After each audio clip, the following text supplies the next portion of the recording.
പരിശുദ്ധൻ പരിശുദ്ധൻ പരിശുദ്ധൻ കർത്താവേ നീ പരിശുദ്ധൻ മിശിഹ കർത്താവേ.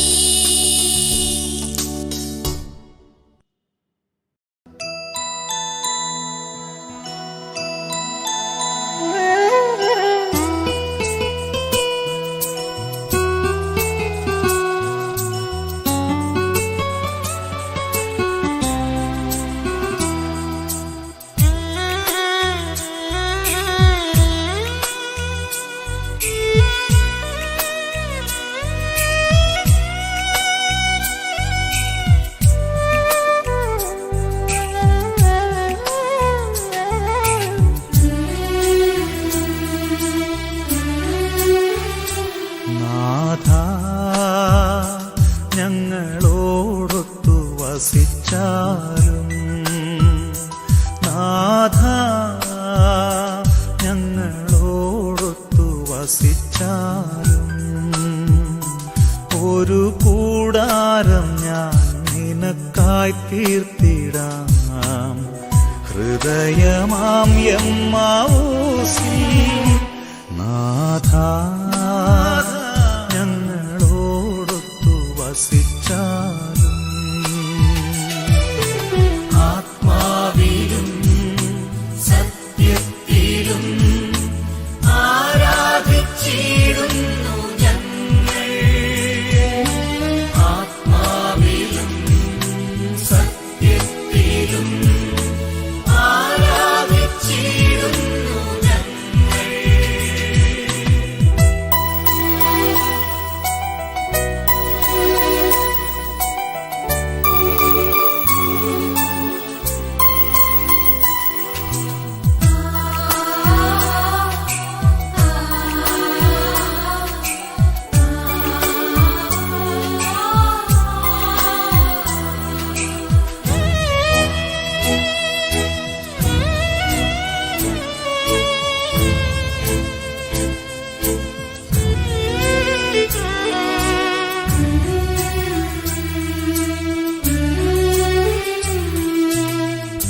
ഉത്ഥിതനായി നീ എഴുന്നള്ളുമ്പോഴെൻ ഉൾക്കണ്ണിൻ മറനീക്കണേ നാഥ വിശ്വാസദീപം തെളിക്കേണമേ.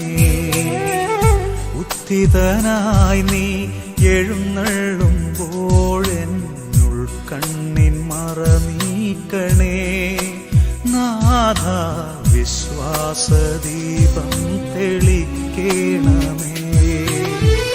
ശാന്തിതൻ പകലും അസ്തമിക്കുമ്പോൾ ശാന്തിതൻ പകലും അസ്തമിക്കുമ്പോൾ യേശുവേ നീ കൂടെ വാഴേണമേ നയിക്കേണമേ വന്നു നിറയേണമേ തിരുവോസ്തിയാ എന്നിലലിയേണമേ.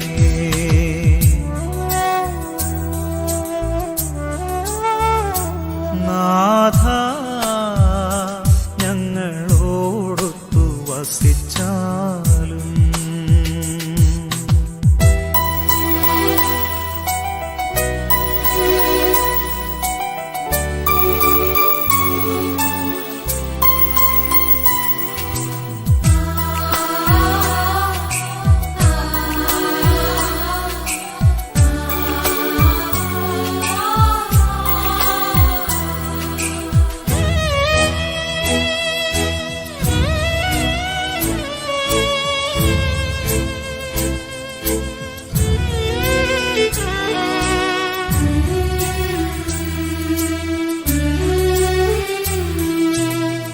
അന്നാ താബോറിൻ തിരുമുഖശോഭ ഇന്നീ തിരുവോസ്തിയിൽ കാണാൻ പുണ്യമായെന്തു ഞാൻ ചെയ്തു നാഥ. അന്നാ താബോറിൻ തിരുമുഖശോഭ ഇന്നീ തിരുവോസ്തിയിൽ കാണാൻ പുണ്യമാ എന്തു ഞാൻ ചെയ്തു നാഥ. കാൽവരിക്കുന്നിലെ കാരുണ്യമോർത്ത്, കാൽവരിക്കുന്നിലെ കാരുണ്യമോർത്ത് കാലങ്ങൾ നിന്നെ നമിക്കുന്നിതാ. നയിക്കേണമേ, വന്നു നിറയേണമേ, തിരുവോസ്തിയായി എന്നിലലിയേണമേ.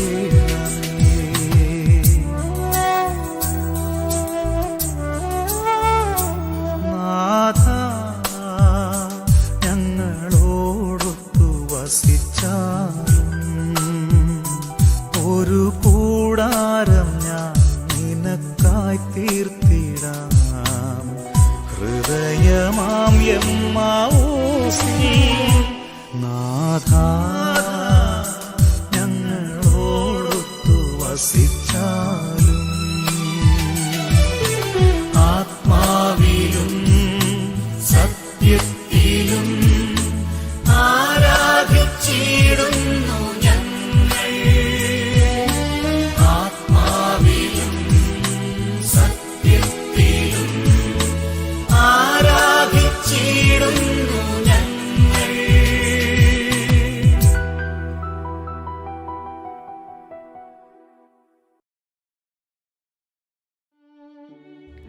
പരിശുദ്ധ പരമ ദിവ്യകാരുണ്യത്തിന് എന്നേരവും ആരാധനയും സ്തുതിയും പുകഴ്ചയും ഉണ്ടായിരിക്കട്ടെ. പരിശുദ്ധ പരമ ദിവ്യകാരുണ്യത്തിന് എന്നേരവും ആരാധനയും സ്തുതിയും പുകഴ്ചയും ഉണ്ടായിരിക്കട്ടെ. നിത്യസ്തുതിക്ക് ഏറ്റവും യോഗ്യമായ പരിശുദ്ധ പരമ ദിവ്യകാരുണ്യത്തിന് എന്നേരവും ആരാധനയും സ്തുതിയും പുകഴ്ചയും ഉണ്ടായിരിക്കട്ടെ. പിതാവും പുത്രനും പരിശുദ്ധാത്മാവുമായ ത്രിയേക ദൈവമേ, അങ്ങയുടെ തിരുസന്നിധി ഞങ്ങളായിരിക്കുന്ന ഈ നിമിഷങ്ങളിൽ ഞങ്ങൾ ഒന്നു ചേർന്ന് അങ്ങയെ ആരാധിക്കുന്നു, സ്തുതിക്കുന്നു, മഹത്വപ്പെടുത്തുന്നു. നല്ല തമ്പുരാനെ,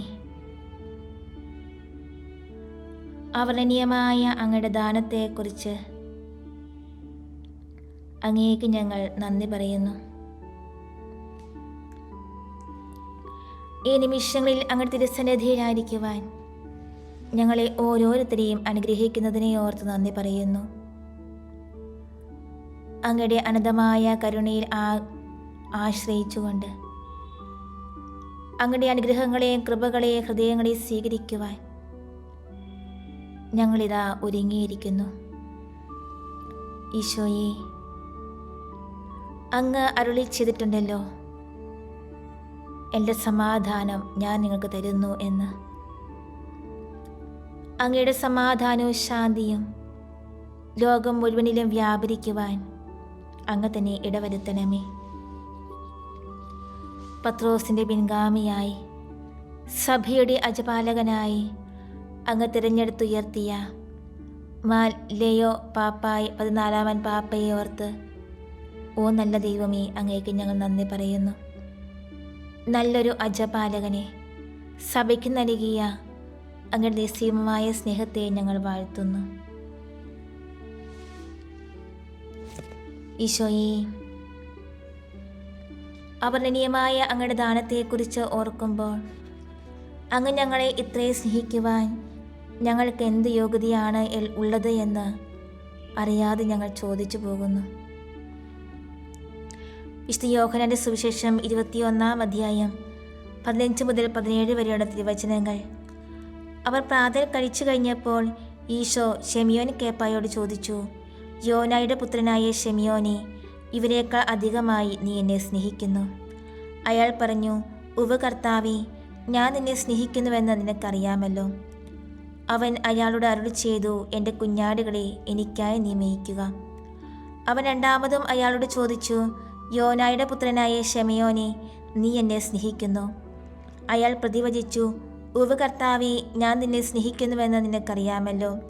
ഈശോ അയാളോട് അരുളി ചെയ്തു, എൻ്റെ ആടുകളെ എനിക്കായി നീ മേയ്ക്കുക. അവൻ മൂന്നാമതും അയാളോട് ചോദിച്ചു, യോനായുടെ പുത്രനായ ശെമിയോനെ, നീ എന്നെ സ്നേഹിക്കുന്നു? നീ എന്നെ സ്നേഹിക്കുന്നു എന്ന് മൂന്നാമതും അവൻ ചോദിച്ചതിനാൽ കേപ്പ ദുഃഖിച്ചു. അയാൾ അവനോട് പറഞ്ഞു, എൻ്റെ കർത്താവേ, നിനക്കെല്ലാം അറിയാം, ഞാൻ നിന്നെ സ്നേഹിക്കുന്നെന്നും നിനക്കറിയാം. ഈശോ അയാളോട് അരുളി ചെയ്തു, എൻ്റെ പെണ്ണാടുകളെ എനിക്കായി നീ മേയിക്കുക.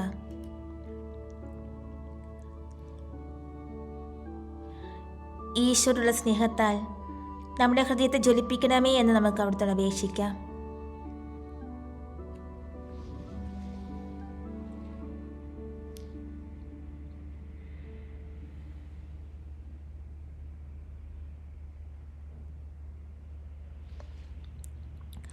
പത്രോസ് തൻ്റെ ദിവ്യഗുരുവിനെ 3 പ്രാവശ്യം ഉപേക്ഷിച്ച് പറഞ്ഞതിന് ഈശോ എപ്രകാരം സ്നേഹത്തിൻ്റെ 3 പരസ്യ പ്രഖ്യാപനങ്ങൾ ആവശ്യപ്പെട്ടു എന്ന് നമുക്കൊന്ന് ധ്യാനിച്ചു നോക്കാം. അവിടുന്ന് പത്രോസിനെ അദ്ദേഹത്തിൻ്റെ അവിശ്വസ്തതയെ ചൊല്ലി ഒരിക്കലും ശകാരിച്ചിട്ടില്ല. ഇപ്പോൾ അവിടുന്ന് ആവശ്യപ്പെടുന്ന പരിഹാരം പത്രോസിൻ്റെ സ്നേഹം മാത്രമാണ്. നമ്മുടെ കർത്താവിൻ്റെ ആചാര്യവഹമായ കാരുണ്യം.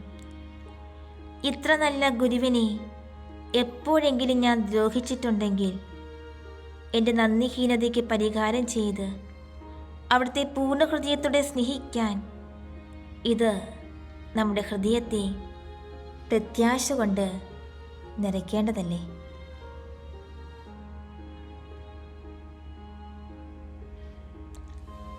വിശുദ്ധ പത്രോസ് ശ്ലീഹ തൻ്റെ അധപതനം വഴി വിനീതനാകാൻ എങ്ങനെ പഠിച്ചു എന്ന് നമുക്ക് ധ്യാനിക്കാം. താൻ മറ്റുള്ളവരെക്കാൾ ശക്തനും വിശ്വസ്തനുമാണെന്ന് പത്രോസ് മുമ്പ് കരുതിയിരുന്നു. അദ്ദേഹം ഈശോയോട് പറഞ്ഞു, എല്ലാവരും നിന്നിൽ ഇടറിയാലും ഞാൻ നിന്നിൽ ഇടറുകയില്ല എന്ന്. ഇപ്പോൾ ഈശോ, നീ എന്നെ സ്നേഹിക്കുന്നുവോ എന്ന് ചോദിച്ചപ്പോൾ പത്രോസ് തൻ്റെ അഹംഭാവത്തെയും അതേ തുടർന്നുണ്ടായ ഭയങ്കരമായ വീഴ്ചകളെയും കുറിച്ച് ഓർത്തുകൊണ്ട്, എൻ്റെ ദൈവമേ, ഞാൻ നിന്നെ സ്നേഹിക്കുന്നുവെന്ന് നീ അറിയുന്നുവല്ലോ എന്ന് മറുപടി പറയുന്നു. നമ്മുടെ കഴിഞ്ഞ കാലത്തെ കുറ്റങ്ങളിൽ നിന്ന് വിനയത്തിൻ്റെ എത്ര ശ്രദ്ധേയമായ പാഠങ്ങൾ നാം പഠിക്കേണ്ടിയിരിക്കുന്നു.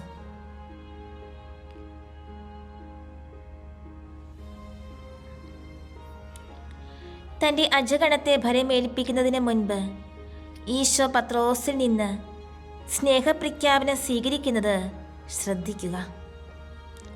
നാം അവിടുത്തെ യോഗ്യരായ ശുശ്രൂഷകരാകാൻ ആഗ്രഹിക്കുന്നെങ്കിൽ ആദ്യമായി ചെയ്യേണ്ട കാര്യം തന്നെ സ്നേഹിക്കുകയാണെന്ന് നമ്മെ പഠിപ്പിക്കാൻ അവിടുന്ന് ആഗ്രഹിക്കുന്നു. നമ്മുടെ കർത്താവിൽ മാത്രമേ നമുക്ക് പാപികളെയും അഗതികളെയും കുട്ടികളെയുമെല്ലാം സ്നേഹിക്കാൻ സാധിക്കുകയുള്ളൂ. അവിടത്തോടുള്ള സ്നേഹം മാത്രമേ നമ്മെ ക്ഷമാശീലരും കരുണാർദ്ദരും അർപ്പണസന്നദ്ധരും ആക്കുകയുള്ളൂ. ഈ ഗുണവിശേഷങ്ങളിൽ നാം കുറവുള്ളവരാണെങ്കിൽ ഈശോയോടുള്ള നമ്മുടെ സ്നേഹം തീരെ അപര്യാപ്തമാണെന്ന് കരുതാം. നമ്മുടെ കർത്താവ് നമ്മിൽ നിന്ന് പ്രതീക്ഷിക്കുന്ന തീഷ്ണത, ആത്മാക്കളെ പ്രതിയുള്ള തീവ്രമായ തീഷ്ണത അവിടത്തോടുള്ള സ്നേഹത്തിൽ നിന്ന് മാത്രമേ നമുക്ക് ലഭിക്കുകയുള്ളൂ. അവിടുന്ന് രക്തം ചിന്തി രക്ഷിച്ച ആത്മാക്കളെ സ്നേഹിക്കാതെ നമുക്ക് എങ്ങനെ അവിടുത്തെ സ്നേഹിക്കാൻ കഴിയും?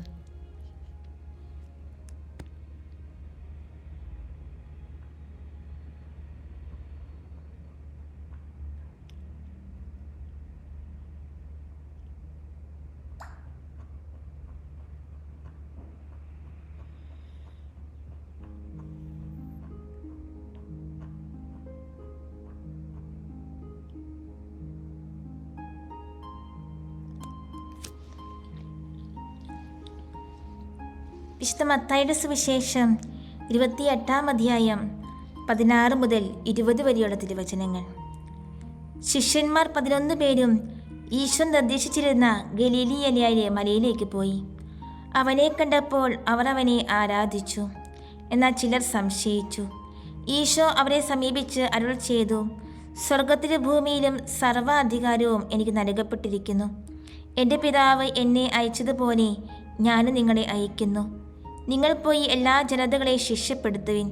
പിതാവിൻ്റെയും പുത്രൻ്റെയും പരിശുദ്ധാത്മാവിൻ്റെയും നാമത്തിൽ അവർക്ക് മാമോദീസ നൽകുവിൻ. ഞാൻ നിങ്ങളോട് കൽപ്പിച്ചവയെല്ലാം പാലിക്കാൻ അവരെ പഠിപ്പിക്കുവിൻ. ഇതാ, ലോക അവസാനം വരെ ഞാൻ നിങ്ങളോട് കൂടെയുണ്ട്.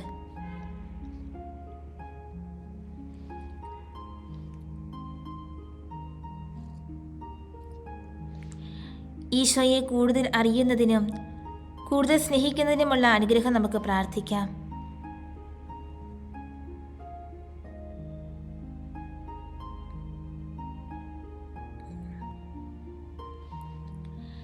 ഈശോയെ കാണുന്നതിനും അവിടുത്തോട് സ്നേഹ സംഭാഷണം ചെയ്യുന്നതിനും അവിടുത്തെ അനുഗ്രഹം സ്വീകരിക്കുന്നതിനും സ്ത്രീഹന്മാർക്കുണ്ടായ അതീവ താല്പര്യത്തെക്കുറിച്ച് നമുക്കൊന്ന് ചിന്തിക്കാം. അവിടുന്ന് ഗലീലിയായി വരുമെന്ന് അറിഞ്ഞുകൊണ്ട് അവിടുത്തെ കാണാനുള്ള അസുലഭ സന്ദർഭം നഷ്ടപ്പെടാതിരിക്കാൻ അവിടേക്ക് അവർ സന്തോഷപൂർവ്വം യാത്ര ചെയ്യുന്നു. സ്ത്രീഹന്മാർ അത്യധികം ആഗ്രഹിച്ച ഈ സൗഭാഗ്യം നമുക്കും നൽകപ്പെടുന്നുണ്ടെന്ന് ഓർക്കുക. ശരീരത്തിൻ്റെ കണ്ണുകൾ കൊണ്ട് നാം ഈശോയെ കാണുന്നില്ലെങ്കിലും അവിടുന്ന് യഥാർത്ഥത്തിൽ അൾത്താരയിൽ പരിശുദ്ധ കുർബാനയിൽ സന്നിഹിതനാണെന്ന് വിശ്വാസം നമ്മെ പഠിപ്പിക്കുന്നു. അവിടെ എല്ലാ ദിവസവും നമുക്കവിടെ സന്ദർശിക്കാം. അവിടുത്തോട് സംഭാഷണം നടത്താം. അവിടുത്തെ പക്കൽ നിന്ന് സഹായവും ഉപദേശവും നമുക്ക് ആവശ്യമായവയൊക്കെയും സ്വീകരിക്കാം. എന്തൊരു ബഹുമതി! അവിടുത്തെ ദിവ്യ സാന്നിധ്യം ശരിയായി പ്രയോജനപ്പെടുത്താൻ അറിയാവുന്ന വൈദികന് അനുഗ്രഹങ്ങളുടെ എത്ര വലിയ ഉറവിടമാണത്. തൻ്റെ തന്നെ വിശുദ്ധീകരണത്തിനും തന്നെ ഏൽപ്പിച്ചിരിക്കുന്ന ജോലിയുടെ വിജയത്തിനും എത്ര ഫലദായകമായ സഹായമാണിത്.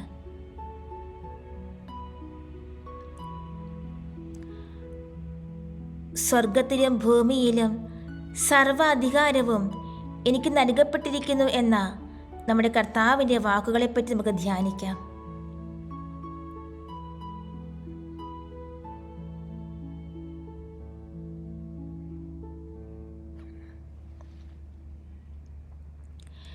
ലോകത്തിലെ ഏറ്റവും വലിയ ഭരണാധികാരി പോലും അധികാരത്തിൽ ഈശോയോട് കിടപിടിക്കുമോ? ഇത്ര പ്രഭാവനായ നമ്മുടെ കർത്താവ് വെറും ശൂന്യത മാത്രമാകുന്ന നമ്മുടെ വിശ്വസ്ത സുഹൃത്തും സഹായകനും സംരക്ഷകനുമാകാൻ ആഗ്രഹിക്കുന്നു.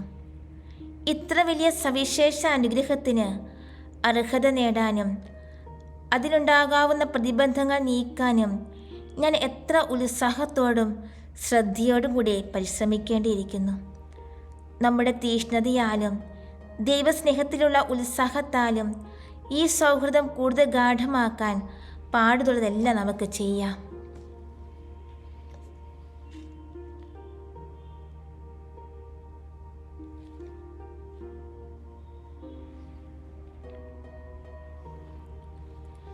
ഇതാ, ലോകാവസാനം വരെ എന്നും ഞാൻ നിങ്ങളോട് കൂടെയുണ്ട് എന്ന വാക്കുകൾ നമുക്ക് ഹൃദയാൽ ശ്രവിക്കാം. കർത്താവ് അർത്ഥമാക്കുന്നത് ഇതാണ്: ഞാൻ നിങ്ങളെ ഭരമേൽപ്പിച്ച കാര്യം നിസ്സാരമല്ല, എന്നാൽ ഭയപ്പെടേണ്ട, ഞാൻ നിങ്ങളോട് കൂടെയുണ്ട്. ഈ വാക്കുകൾ നമ്മെക്കുറിച്ച് തന്നെ നമുക്ക് പ്രയോഗിക്കാം.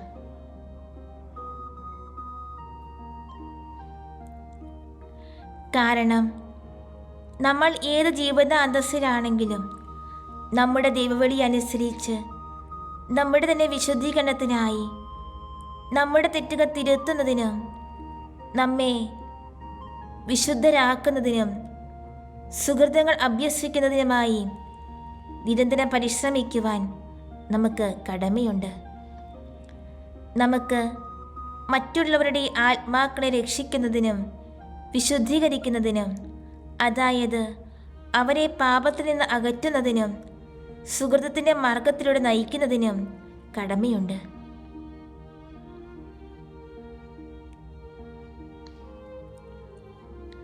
നമ്മെ തന്നെ ആശ്രയിച്ചുകൊണ്ട് ഈ കടമ നിർവഹിക്കാൻ നമുക്ക് കഴിയുമോ? നാം അവിടുത്തെ ഉപേക്ഷിക്കുകയോ നമ്മിൽ നിന്ന് തള്ളിക്കളയുകയോ ചെയ്യുന്നില്ലെങ്കിൽ നമ്മുടെ കർത്താവ് തീർച്ചയായും നമ്മോട് കൂടെ ഉണ്ടായിരിക്കും. അവിടുന്ന് നമ്മോട് കൂടെ ഉണ്ടെങ്കിൽ നമുക്ക് എന്ത് ഭയപ്പെടാനാണ്? നാം എന്തിന് നഷ്ടധൈര്യരാകണം?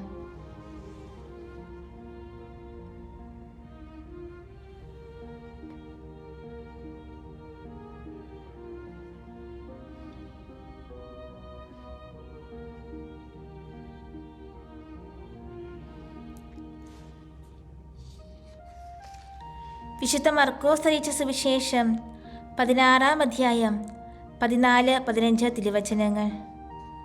അവസാനം 11 പേരും ഭക്ഷണത്തിനിരിക്കെ അവൻ അവർക്ക് പ്രത്യക്ഷനായി.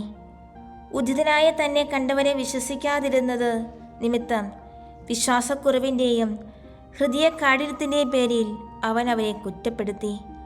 അവൻ അവരോട് അരുൾ ചെയ്തു, നിങ്ങൾ ലോകമെങ്ങു പോയി സർവ്വ സൃഷ്ടികളോടും എൻ്റെ സുവിശേഷം പ്രസംഗിക്കുവിൻ.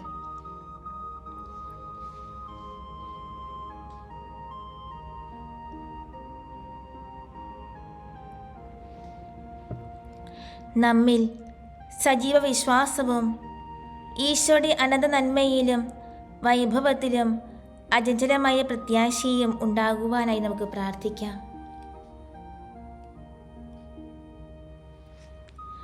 തൻ്റെ ഉദ്ധാനത്തിൽ സജീവമായി വിശ്വസിക്കുവാൻ ശ്രീഹന്മാരോട് എത്ര നിർബന്ധപൂർവം ഈശോ ആവശ്യപ്പെടുന്നെന്ന് ചിന്തിക്കാം.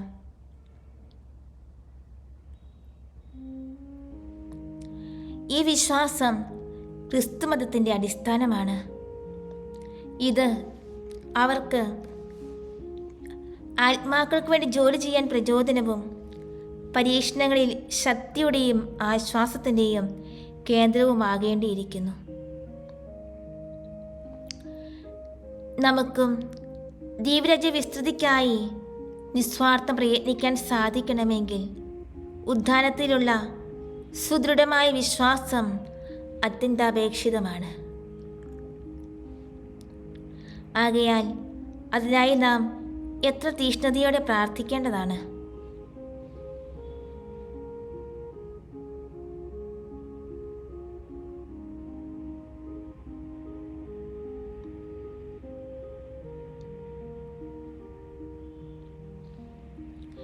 വിശ്വസിക്കുന്നതിൽ തീരെ മന്ദഗതിയിലായിരുന്ന സ്ത്രീഹന്മാരെ ഈശോ ശാസിക്കുന്നത് ശ്രദ്ധിക്കുക. നാമും നമ്മുടെ കർത്താവിൻ്റെ ശാസനകൾക്ക് അർഹരായി തീർന്നിട്ടില്ലേ? ദൈവം വെളിപ്പെടുത്തിയവയും തിരുസഭ പഠിപ്പിക്കുന്നവയും സംശയലേശമെന്നിയെ നാം വിശ്വസിക്കുകയും സ്വീകരിക്കുകയും ചെയ്യുന്നു. എങ്കിലും പ്രയോഗത്തിൽ പലപ്പോഴും നമ്മുടെ വിശ്വാസം നിദ്രാധീനമായി കാണപ്പെടാറില്ലേ?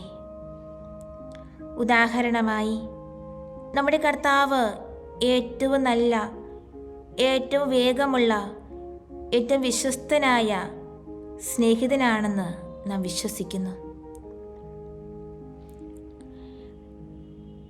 എന്നാൽ നമ്മുടെ വിശ്വാസത്തിനനുസരിച്ച് നാം അവിടുത്തോട് പെരുമാറുന്നുണ്ടോ? അതായത് നമ്മുടെ പ്രത്യാശ മുഴുവൻ അവിടുന്നിൽ സമർപ്പിക്കുന്നുണ്ടോ? നമ്മുടെ എല്ലാ ആവശ്യങ്ങളിലും അവിടുത്തെ അടുക്കൽ പോകുന്നുണ്ടോ? അവിടുത്തോട് സംസാരിക്കാനും അവിടുത്തെ നമ്മുടെ ഹൃദയത്തിലേക്ക് സ്വീകരിക്കാനും നാം ഇഷ്ടപ്പെടുന്നുണ്ടോ?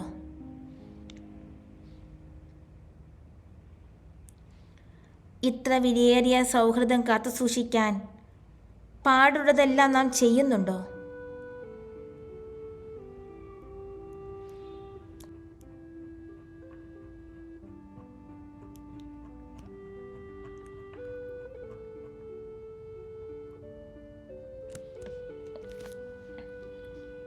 ഈ ലോക വസ്തുക്കളെല്ലാം സ്വർഗനിധികളോട് തുലനം ചെയ്യുമ്പോൾ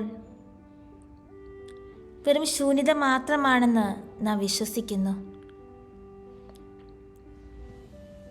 എങ്കിലും ഈ നിധികൾ ശേഖരിക്കാൻ വേണ്ടി ചില ചെറിയ സന്തോഷങ്ങൾ ബലിയർപ്പിക്കുന്നതിന് നാം വളരെ വൈമനസ്യം പ്രദർശിപ്പിക്കുന്നു. ഇപ്രകാരമെങ്കിൽ നമ്മുടെ വിശ്വാസം നമുക്ക് ഏറ്റുപറഞ്ഞ് അവിടുത്തെ ആരാധിച്ച് മുഹത്വപ്പെടുത്തി യഥാർത്ഥത്തിൽ നമ്മുടെ വിശ്വാസം സജീവമാണോ എന്ന് നമുക്ക് ചിന്തിച്ചു നോക്കാം.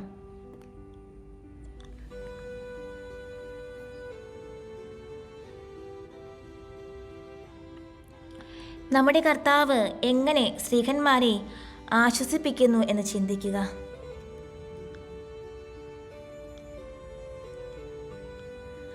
അവർ അവിടുത്തെ ഇനിമേൽ കാണുകയില്ലെന്നും അവരെ നിരന്തരം വീക്ഷിച്ചുകൊണ്ട് സംരക്ഷിച്ചുകൊണ്ട് സഹായിച്ചുകൊണ്ട് എപ്പോഴും അവരുടെ കൂടെ ഉണ്ടായിരിക്കും.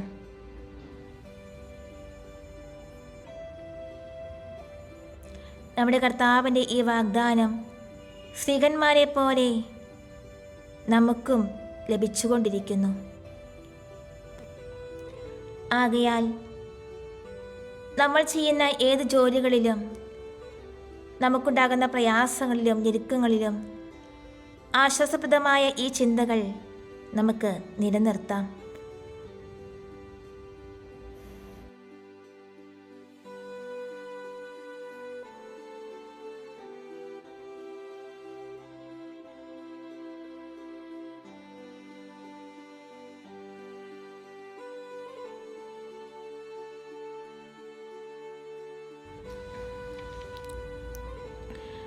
പൗലോസ്ലിഹ കൊളോസോസിൽ സഭയ്ക്കെഴുതിയ ലേഖനം 3-ാം അധ്യായം 1-2 തിരുവചനങ്ങൾ. നിങ്ങൾ മിശിഹായുടെ കൂടെ ഉയർത്തെങ്കിൽ ദൈവത്തിൻ്റെ വലതുഭാഗത്ത് മിശിഹ ഇരിക്കുന്ന ഉന്നതങ്ങളിലെ കാര്യങ്ങൾ അന്വേഷിക്കുവിൻ. ഭൗമിക കാര്യങ്ങളിലല്ല, ഉന്നതങ്ങളിലെ കാര്യങ്ങൾ നിങ്ങൾ വിചാരിക്കുവിൻ.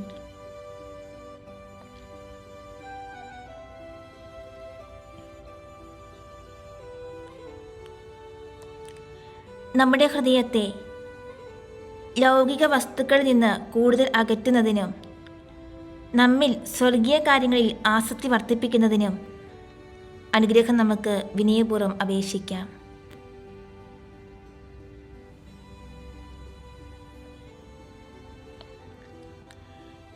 ശുദ്ധീകര വരപ്രസാദത്താൽ നാം പ്രകൃത്യാതീതമായ ഒരു നവജീവനിലേക്ക്, അതെ, വിശുദ്ധ പത്രോസ്ലീഹ പറയുന്നത് പോലെ അത്ഭുതവഹമാമിതം നമ്മെ ദൈവിക സ്വഭാവത്തിൽ ഭാഗഭാക്കുകളാക്കുന്നതിനും നമ്മുടെ സ്വഭാവത്തിന് മേൽപ്പെട്ടുള്ളതുമായ ഒരു ജീവനിലേക്ക് നയിക്കപ്പെടുന്നു.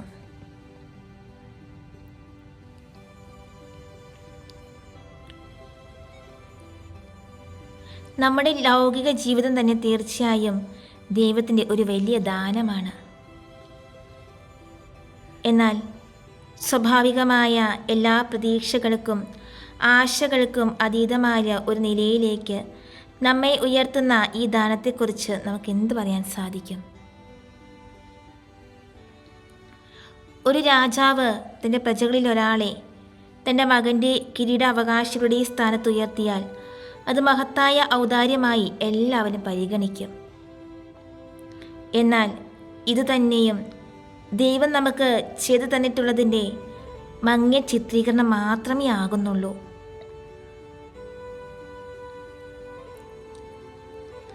ആകയാൽ ഈ സ്വഭാവാതീത ജീവിതത്തെ നാം എത്ര അധികമായി വിലമതിക്കണം.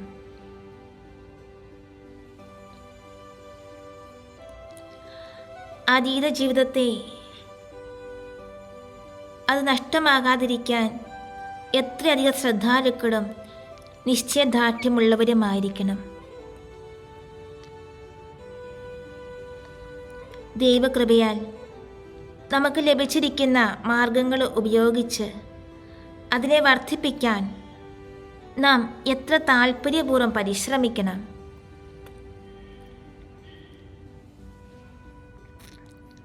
മഹനീയമായ ഈ സ്ഥാനത്തിനനുസൃതമായി ജീവിക്കാൻ നാം സവിശേഷം ശ്രദ്ധിക്കേണ്ടതല്ലേ?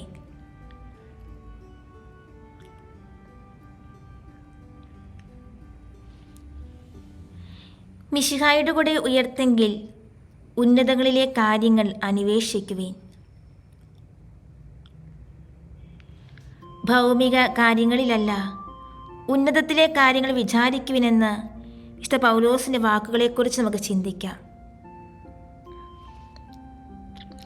രാജാവിൻ്റെ ദത്തുപുത്രനായി സ്വീകരിക്കപ്പെട്ട ഒരു പാവപ്പെട്ട മനുഷ്യൻ തൻ്റെ പഴയ പരിതസ്ഥിതികൾ അന്വേഷിച്ചു പോകുമോ? ഇത്ര ധനികനായി ഉയർന്ന അയാൾ ഏതാനും നയാ പൈസ തൊട്ടുകൾ പെറുക്കിയെടുക്കാൻ ക്ലേശിക്കുമോ?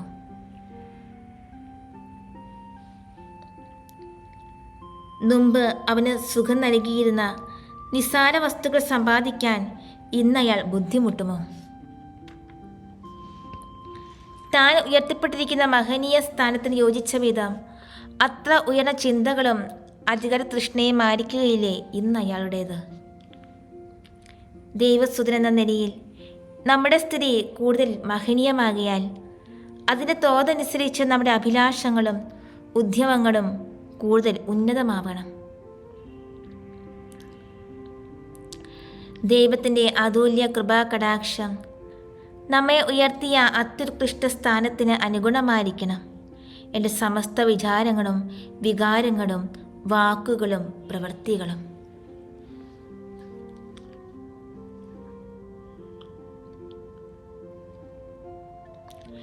ലോകവസ്തുക്കളെ സ്വർഗീയ കാര്യങ്ങളോട് താരതമ്യം ചെയ്തു നോക്കാം.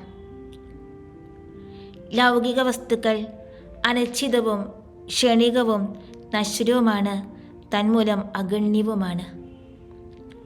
ഏറ്റവും വലിയ ലൗകിക നന്മ ധനമോ ബഹുമതിയോ സുഖമോ സന്തോഷമോ ഏതുമായിക്കൊള്ളട്ടെ, സ്വർഗീയ നന്മകളുടെ മുമ്പിൽ തീരെ നിഷ്പ്രഭമായിത്തീരുന്നു. വിശുദ്ധർ ഇത് മനസ്സിലാക്കിയിരുന്നതിനാൽ ലോകവസ്തുക്കളെക്കുറിച്ച് ഗവനിച്ചിരുന്നിരുന്നു മാത്രമല്ല, അവയെ വെറുക്കുക പോലും ചെയ്തിരുന്നു. പൗലോസ്ലീഹ പറയുന്നു, ഈശോയെ സമ്പാദിക്കാൻ വേണ്ടി ഞാൻ അവയെല്ലാം അമേധ്യമായി കരുതി.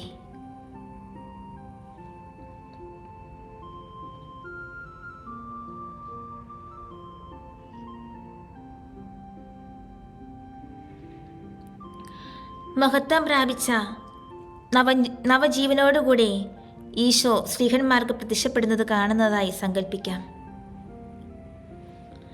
കൂടുതൽ യഥാർത്ഥമായ ഒരു ആധ്യാത്മിക ജീവിതം ആരംഭിക്കാൻ അനുഗ്രഹം അപേക്ഷിക്കാം.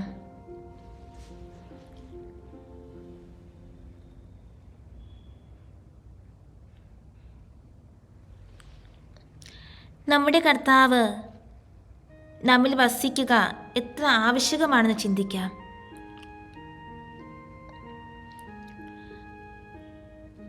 ഒരു ക്രിസ്ത്യാനി എന്ന നിലയിൽ നാം സുവിശേഷമായി തീരാൻ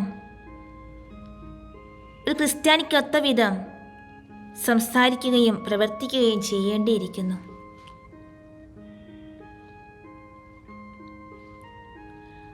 അവിടുന്ന് നമ്മിൽ വസിക്കുന്നില്ലെങ്കിൽ, അതായത് അവിടുത്തെ ചൈതന്യം നമ്മിലില്ലെങ്കിൽ, അവിടുത്തെ ആശയങ്ങളും അഭിലാഷങ്ങളും നമ്മുടെ ആശയങ്ങളിലും അഭിലാഷങ്ങളിലും അവിടുത്തെ പ്രവൃത്തികൾ നമ്മുടെ പ്രവൃത്തികളിലും പ്രതിഫലിക്കുന്നില്ലെങ്കിൽ, നമ്മുടെ കർത്തവ്യം യഥായോഗ്യം നിർവഹിക്കാൻ നമുക്ക് എങ്ങനെ സാധിക്കും?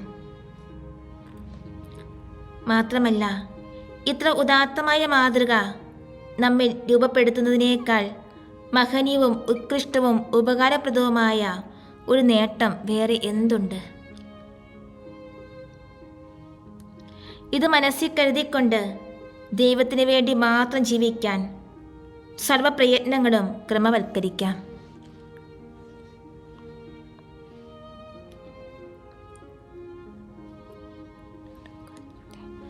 അവിടുത്തെ ഉദ്ധാനം സർവദാ പരിപൂർണമായിരുന്നു.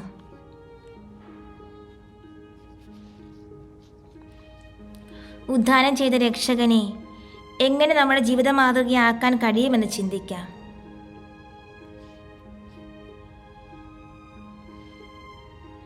മരണത്തിൻ്റെയോ സംസ്കാരത്തിൻ്റെയോ എന്തെങ്കിലും അവശിഷ്ടങ്ങൾ തൻ്റെ മഹിമയെ ആച്ഛാദനം ചെയ്യാൻ അവിടുന്ന് അനുവദിച്ചില്ല. നമ്മുടെ കർത്താവ് നമ്മിൽ വസിക്കുന്നെങ്കിൽ, ഞാൻ അവിടുത്തോടുകൂടെ ഉദ്ധാനം ചെയ്തിട്ടുണ്ടെങ്കിൽ, ആത്മാവിൻ്റെ മരണമാകുന്ന പാപത്തിൻ്റെ ഗന്ധം നമ്മിൽ കാണുവാൻ പാടില്ല എന്ന് നമ്മിൽ നിന്ന് സ്വാർത്ഥ സ്നേഹം, വിഷയാസക്തി, അഹങ്കാരം എന്നിവയെയും ലോകവസ്തുക്കളോടുള്ള അഭിവാഞ്ചയും അകറ്റിക്കളയണം. ദൈവത്തിൽ വസിക്കുക എന്ന അനുഗ്രഹത്തേക്കാൾ നിർവൃതിദായകമായി മറ്റൊന്നുമില്ല. അത് ലഭ്യമാകാൻ ഇങ്ങനെ മാത്രമേ നമുക്ക് കഴിയൂ.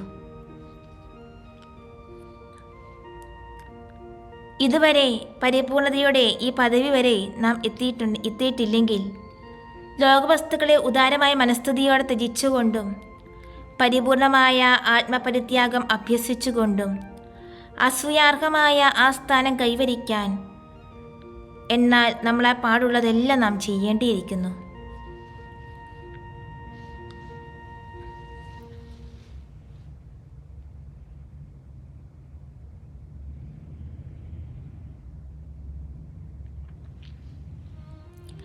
യഥാർത്ഥമായ ആധ്യാത്മിക ജീവിതം നയിക്കാനുള്ള യജ്ഞത്തിന് നമുക്ക് ദൈവസഹായം അപേക്ഷിക്കാം.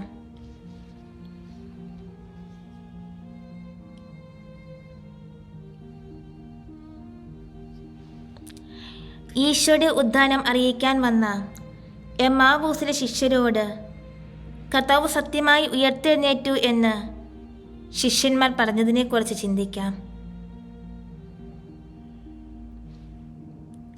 ഈശോയുടെ ഉദ്ധാനം വെറുമൊരു മായാ ദർശനമല്ല, ഈശോ യഥാർത്ഥത്തിൽ ജീവനോടെ ആയിരിക്കുന്നു.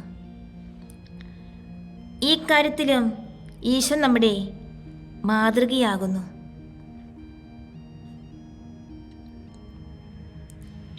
നമ്മുടെ ആധ്യാത്മിക ജീവിതം ബാഹ്യമാത്രമാണെങ്കിൽ അത് വിലയില്ലാതായിത്തീരുന്നു. ഞാൻ യഥാർത്ഥത്തിൽ സുഹൃതവാനല്ലാതിരിക്കെ ആളുകൾ നമ്മളെ സുഹൃതരെന്ന് കരുതുന്നത് കൊണ്ട് നമ്മൾ തൃപ്തിപ്പെട്ടുകൂടാ.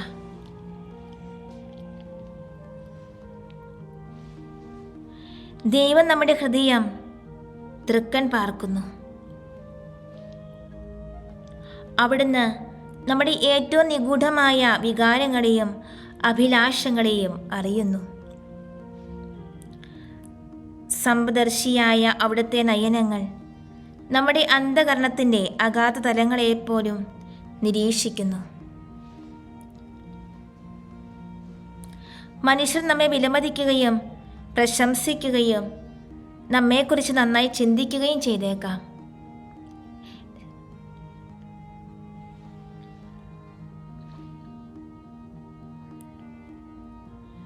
എന്നാൽ ദൈവത്തിൻ്റെ വിലയിരുത്തലിൽ നമ്മുടെ ഉദ്ദേശങ്ങളും പ്രവൃത്തികളും അവിടുത്തെ പരിഗണനയ്ക്ക് അർഹതയില്ലാത്തതെങ്കിൽ അതുകൊണ്ട് നമുക്കെന്ത് പ്രയോജനം?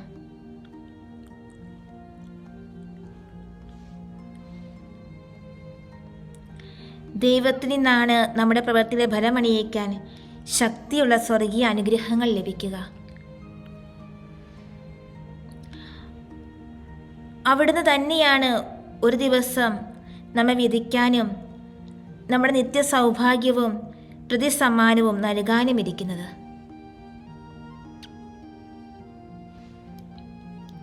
നമ്മുടെ കഴിഞ്ഞ ആധ്യാത്മിക ജീവിതം യഥാർത്ഥത്തിൽ ശരിയായിരുന്നോ ഇല്ലയോ എന്ന് ഗൗരവപൂർവ്വം നാം പരിശോധിക്കുകയും പോരായ്മകൾ എന്തെങ്കിലും ഉണ്ടെങ്കിൽ തിരുത്തുന്നതിന് അശ്രദ്ധ പരിശ്രമം ആരംഭിക്കുകയും വേണം.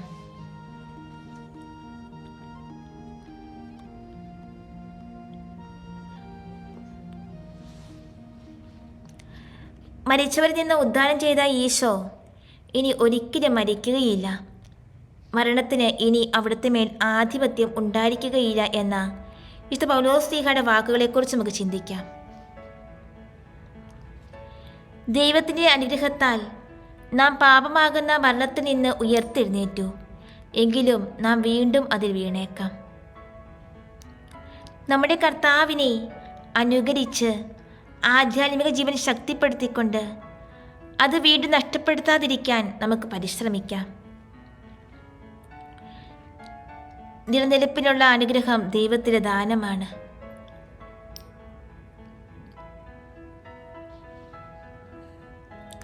നിരന്തരവും തീക്ഷ്ണവുമായ പ്രാർത്ഥന വഴി നമുക്കത് ദൈവത്തിൽ നിന്ന് പ്രാപിക്കാം.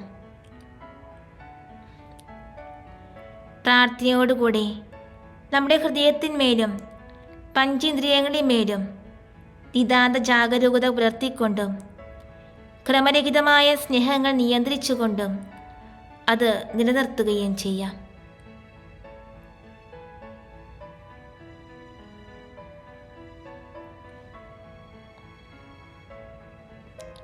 ഇതിൻ്റെ പ്രാധാന്യത്തെക്കുറിച്ച് നമ്മൾ ബോധവാന്മാരാണോ? പ്രലോഭനത്തിൽ ഉൾപ്പെടാതിരിക്കാൻ ഉണർന്നിരുന്ന് പ്രാർത്ഥിക്കുവിനെന്ന ഈശോനാഥൻ്റെ വാക്കുകൾ നമ്മൾ അനുസ്മരിക്കാറുണ്ടോ?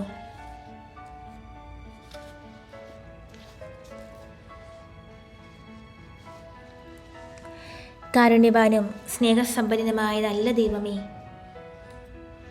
ഈ നിമിഷങ്ങളിൽ അങ്ങയുടെ തിരുസന്നിധിയിലായിരുന്നുകൊണ്ട് അങ്ങയെ ആരാധിക്കുവാൻ, സ്തുതിക്കുവാൻ, മഹത്വപ്പെടുത്തുവാൻ, ഉദിതനായ അങ്ങയെ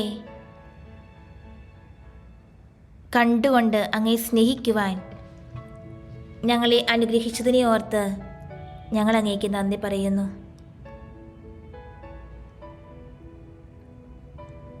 ഓ നല്ല തമ്പുരാനെ, അങ്ങയുടെ സ്നേഹം എത്ര വിസ്മയാവഹമാണെന്ന് ഞങ്ങൾ ഏറ്റുപറയുന്നു. അങ്ങിലേക്ക് ഓടിയടുക്കുവാൻ, അങ്ങയുടെ കൃപകളെ സ്വീകരിക്കുവാൻ, അങ്ങയുടെ അനുഗ്രഹങ്ങൾ പ്രാപിക്കുവാൻ, അങ്ങയിൽ പൂർണ്ണമായി ആശ്രയിക്കുവാൻ, ഞങ്ങളുടെ ഓരോ വഴികൾ നിന്റെ വഴികളായി തീരുവാൻ,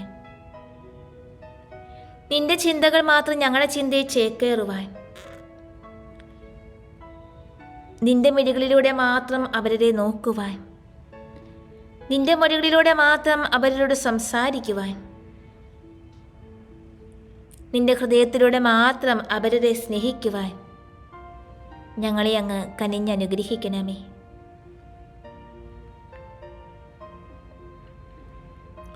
ഓ നല്ല തമ്പുരാനെ, അങ്ങ് അരുളി ചെയ്തിട്ടുണ്ടല്ലോ, എനിക്ക് നിന്നോടുള്ള സ്നേഹം അനന്തമാണ്, നിന്നോടുള്ള വിശ്വസ്തത അചഞ്ചലമാണ്.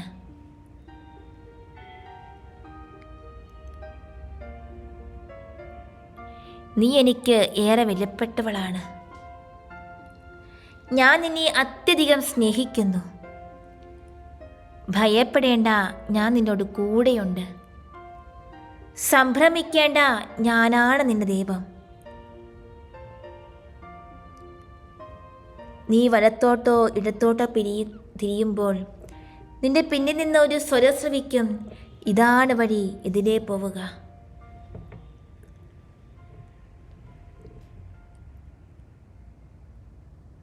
ഓ നല്ല തമ്പുരാനെ, സദാ ഞങ്ങളുടെ സംരക്ഷകനായി, സഹയാത്രികനായി, സൗഹൃദത്തിൻ തണലേകി,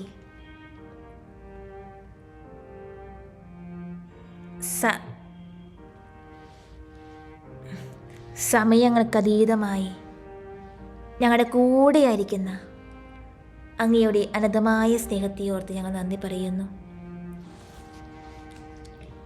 എൻ്റെ ഈശോയെ, അങ്ങയെ ഞങ്ങൾ ഒത്തിരി ഒത്തിരി സ്നേഹിക്കുന്നു. എൻ്റെ ഈശോയെ, അങ്ങയെ ഞങ്ങൾ ഒത്തിരി ഒത്തിരി ആരാധിക്കുന്നു. എൻ്റെ മുഖം തേടുവീൻ എന്ന് അവിടുന്ന് കൽപ്പിച്ചു. കർത്താവേ, അങ്ങയുടെ മുഖം ഞാൻ തേടുന്നു എന്ന് എൻ്റെ ഹൃദയം അങ്ങയോട് മന്ത്രിക്കുന്നു.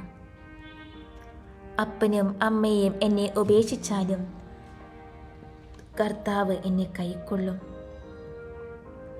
കർത്താവിൽ പ്രത്യാശ അർപ്പിക്കുവേൻ, ദുർബലരാകാതെ ധൈര്യം അവലംബിക്കുവേൻ, കർത്താവിന് വേണ്ടി പ്രാർത്ഥിക്കുവേൻ. ഓ നല്ല തമ്പുരാനെ, അങ്ങയുടെ ഈ അനന്തമായ സ്നേഹത്തിൻ്റെ മാധുര്യം നുകരുവാൻ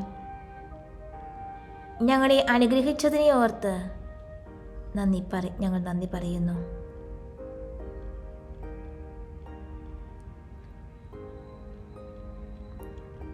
ഈശോയെ, അങ്ങ് ഞങ്ങളെ എത്രമാത്രം സ്നേഹിക്കുന്നു, അങ്ങ് ഞങ്ങളെ എത്രമാത്രം കരുതുന്നു, അങ്ങ് ഞങ്ങളെ എത്രമാത്രം വിശ്വസിക്കുന്നു.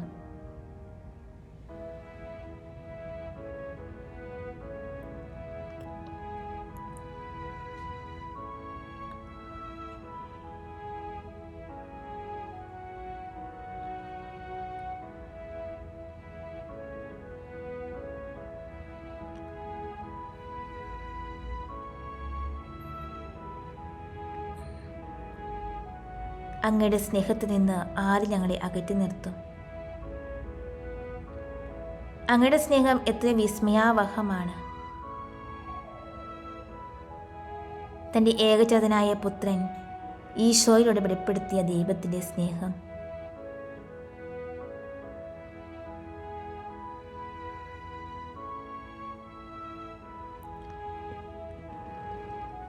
ഏഷ്യ പ്രവാചകന്റെ പുസ്തകം 44 അധ്യായം 22 തിരുവചനം.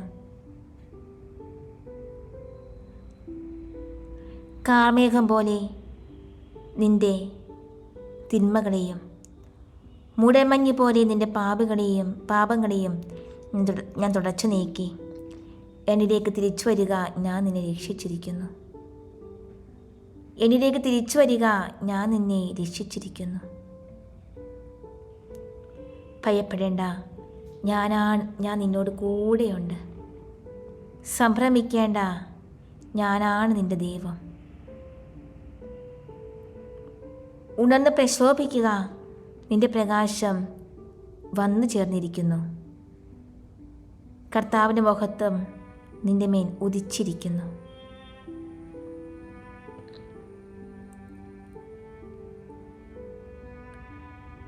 ഏഷ്യ 44:6. ഇസ്രായേലിൻ്റെ രാജാവ് രക്ഷകനും സൈന്യങ്ങളുടെ നാഥനുമായ കർത്താവ് അരുളി ചെയ്യുന്നു, ഞാൻ ആദിയും അന്ത്യവുമാണ്, ഞാനല്ലാതെ മറ്റൊരു ദൈവമില്ല. ഏഷ്യ 41:18. ഭയപ്പെടേണ്ട, ഞാൻ നിന്നോട് കൂടെയുണ്ട്. സംഭ്രമിക്കേണ്ട, ഞാനാണ് നിന്റെ ദൈവം. ഞാൻ നിന്നെ ശക്തിപ്പെടുത്തുകയും സഹായിക്കുകയും ചെയ്യും. എൻ്റെ വിജയകരമായ വലതു കൈ കൊണ്ട് ഞാൻ നിന്നെ താങ്ങി നിർത്തും. ഈശോയെ, ഈ തിരുവചനത്തിലെല്ലാം ആശ്രയിച്ചുകൊണ്ട് ഞങ്ങളുടെ എല്ലാ നിയോഗങ്ങളെയും, ഞങ്ങളുടെ പ്രാർത്ഥന ആവശ്യമുള്ളവരെയും, ഞങ്ങളുടെ കുടുംബത്തെയും കുടുംബാംഗങ്ങളെയും, ഞങ്ങളുടെ ജീവിതവുമായി ബന്ധപ്പെട്ടവരെയും എല്ലാവരെയും ഈശോയെ സമർപ്പിക്കുന്നു. ഞങ്ങളുടെ എല്ലാ ആവശ്യങ്ങളിലും ഞങ്ങളുടെ കൂടെ ഉണ്ടായിരിക്കണമേ. ഞങ്ങളുടെ എല്ലാ ആവശ്യങ്ങളിലും ഞങ്ങളെ സഹായിക്കണമേ. ഞങ്ങളുടെ കൂടെ നടക്കണമേ. ഈശോയെ നന്ദി, ഈശോയെ സ്തുതി, ഈശോയെ ആരാധന, ഈശോയെ മഹത്വം, ഈശോയെ നന്ദി. Hallelujah, hallelujah, hallelujah. പരിശുദ്ധ പരമദിവ്യകാരുണ്യത്തിന് എന്നേരവും ആരാധനയും സ്തുതിയും പുകഴ്ചയും ഉണ്ടായിരിക്കട്ടെ.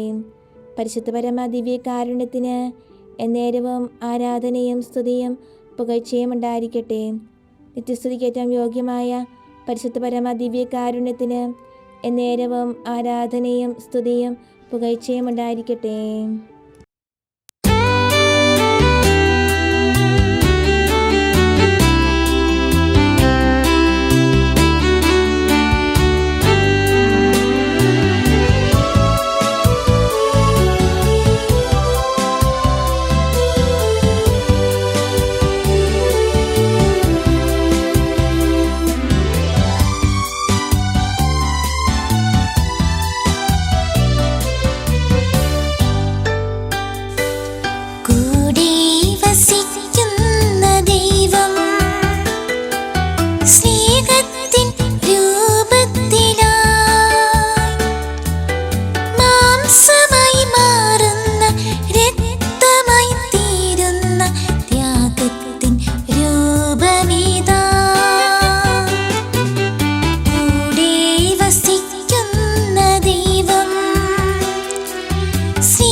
ഈശോയെ ആരാധിക്കാം. നിത്യവിശുദ്ധമേ സ്നേഹത്തിൻ ഭാവമേ എന്നെന്നും ആരാധിക്കാം. കൈകൾ കൂപ്പാം, ഹൃദയങ്ങൾ ചേർക്കാം, ഈശോയെ ആരാധിക്കാം. നിത്യവിശുദ്ധമേ സ്നേഹത്തിൻ ഭാവമേ എന്നെന്നും ആരാധിക്കാം.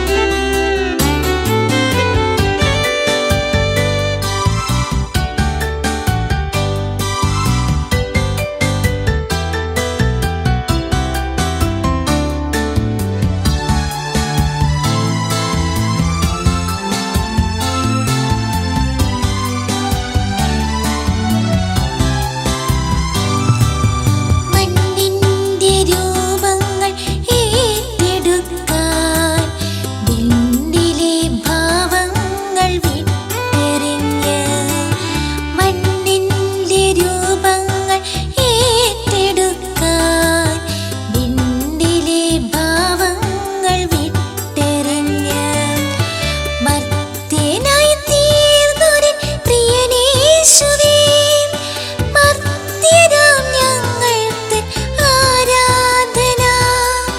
മർത്യനായി തീർന്നൊരു പ്രിയനേശുവേ, മർത്യരാം ഞങ്ങൾക്ക് ആരാധന. മർത്യരാം ഞങ്ങൾക്ക് ആരാധന. കൈകൾ കൂപ്പാം, ഹൃദയങ്ങൾ ചേർക്കാം, ഈശോയെ ആരാധിക്കാം. നിത്യവിശുദ്ധമേ സ്നേഹത്തിൻ ഭാവമേ എന്നെന്നും ആരാധിക്കാം.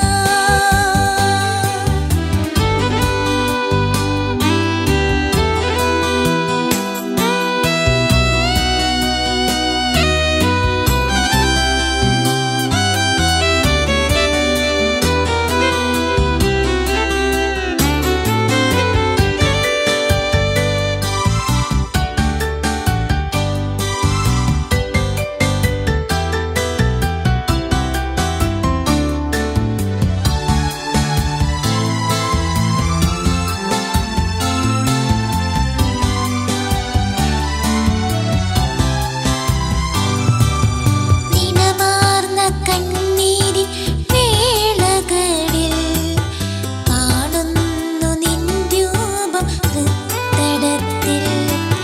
നിണമാർന്ന കണ്ണീരിൻ വേളകളിൽ കാണുന്നു നിൻ രൂപം ഹൃത്തടത്തിൽ. ആശ്വാസദായകൻ പ്രിയനേശുവേ, മർത്യരാം ഞങ്ങൾക്ക് ആരാധന. ആശ്വാസദായകൻ പ്രിയനേശുവേ, മർത്യരാം ഞങ്ങൾക്ക് ആരാധന. മർത്യരാം ഞങ്ങൾക്ക് ആരാധന. കൈകൾ കൂപ്പാം, ഹൃദയങ്ങൾ ചേർക്കാം, ഈശോയെ ആരാധിക്കാം. നിത്യവിശുദ്ധമേ സ്നേഹത്തിൻ ഭാവമേ എന്നെന്നും ആരാധിക്കാം. കൈകൾ കൂപ്പാം, ഹൃദയങ്ങൾ ചേർക്കാം, ഈശോയെ ആരാധിക്കാം. നിത്യവിശുദ്ധമേ സ്നേഹത്തിൻ ഭാവമേ